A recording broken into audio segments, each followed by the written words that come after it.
Oke, tadi kita sudah dapat data untuk mengetahui massa jenis dari asam asetat ya, menggunakan pigno.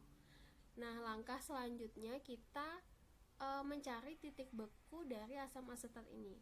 Jadi pelarutnya adalah asam asetat ya. Biasanya kan air ya, tapi sekarang kita pakai asam asetat.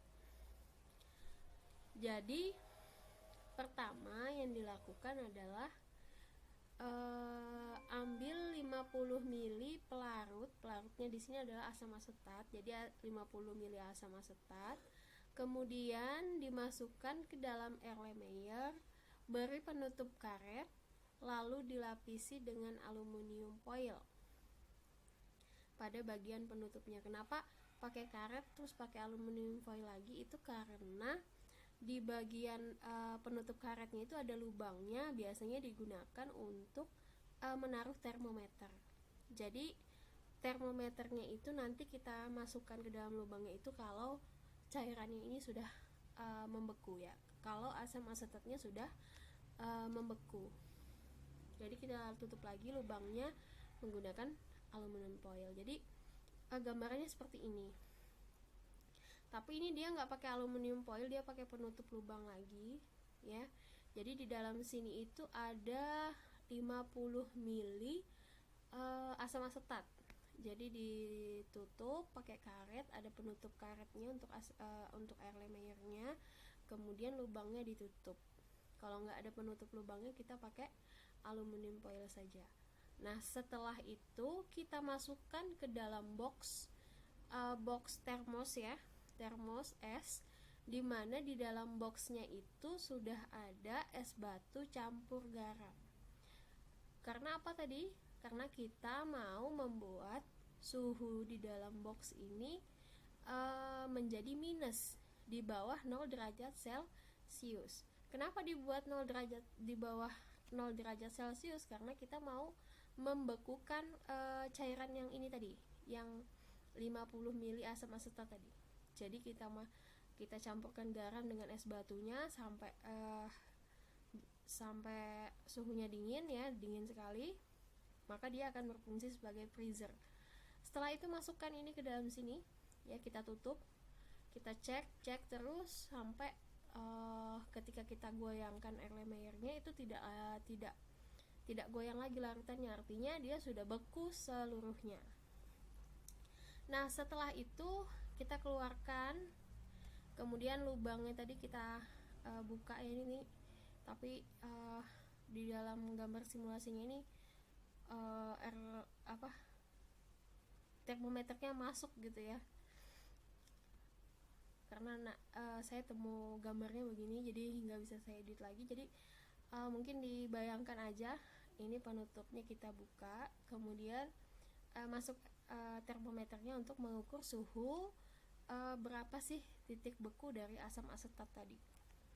Nah, kemudian termometernya itu nanti menunjukkan, di sini kasih keterangan, menunjukkan suhu yang ditunjukkan oleh termometer itu adalah 16,6 derajat Celcius. Jadi kita sekarang sudah dapat titik beku dari asam asetat, yaitu 16,6 derajat Celcius.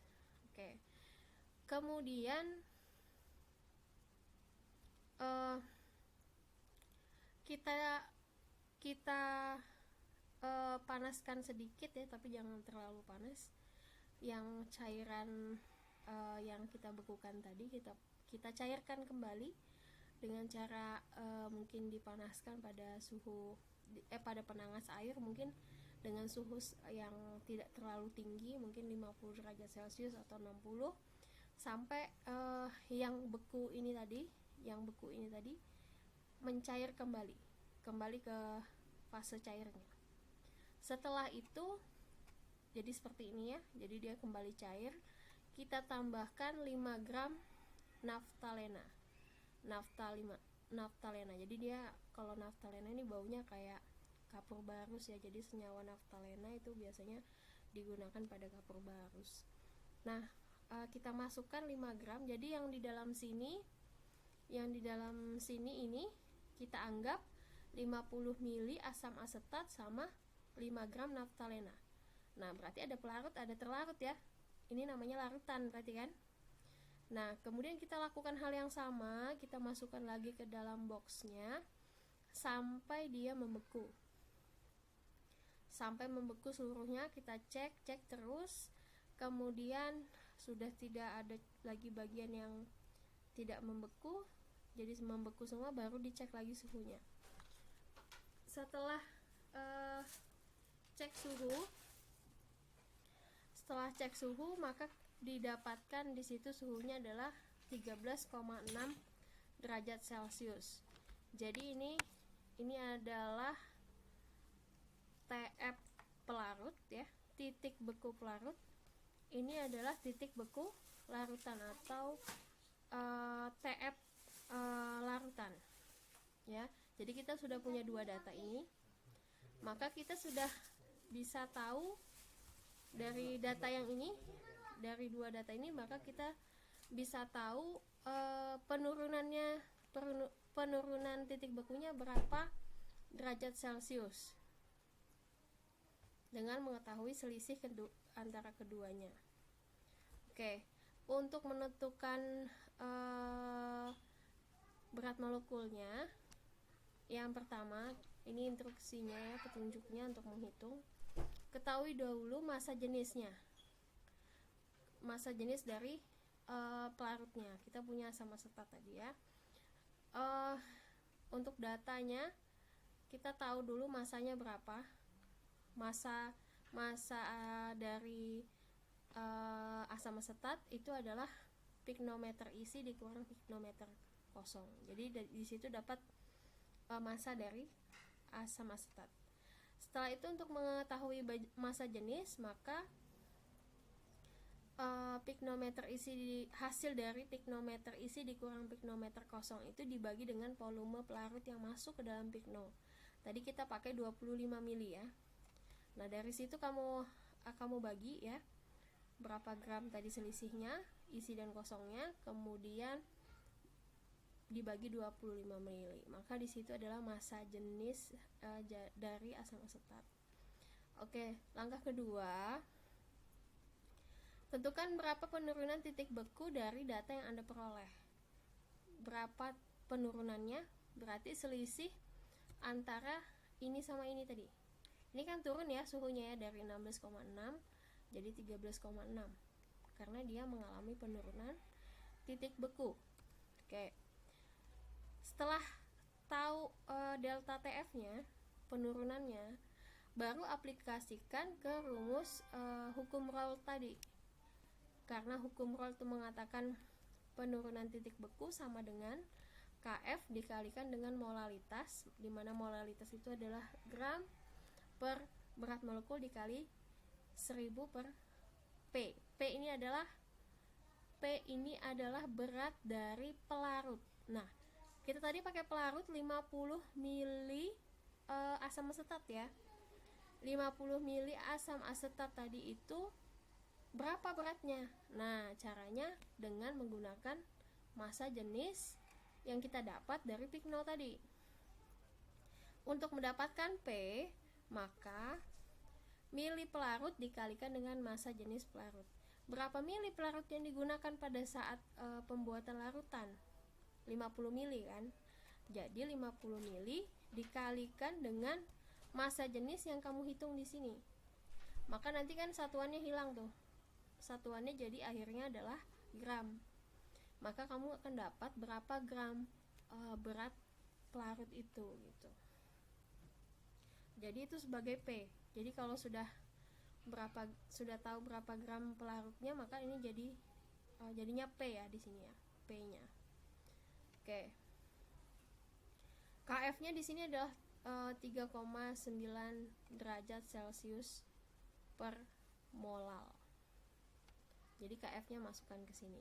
Nah, jadi data akhirnya kamu bisa dapatin BM-nya karena ini diketahui delta TF-nya, KF-nya diketahui, berapa gram tadi naftalena yang masuk, 5 gram, kemudian BM-nya ditanyakan, 1000 dibagi dengan P tadi sudah saya jelaskan bagaimana dapat P-nya, Nah, tinggal masukkan.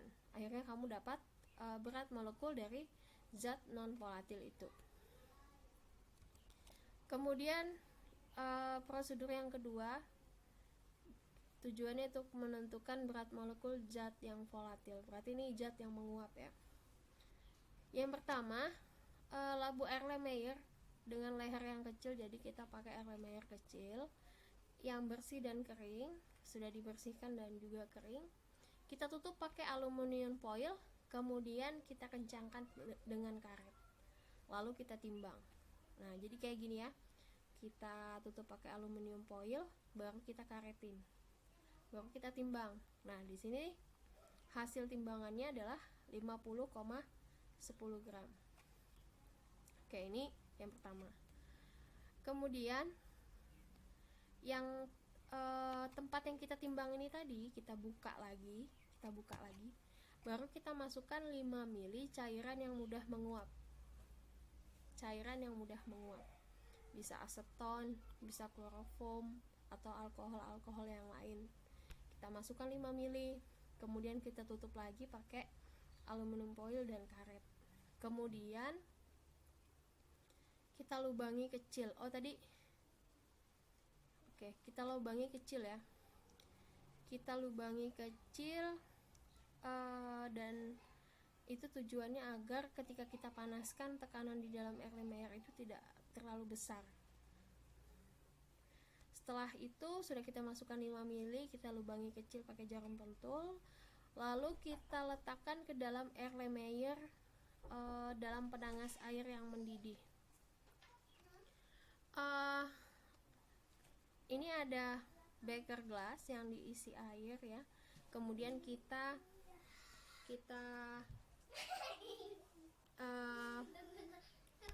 atur suhunya, dimana zat volatil ini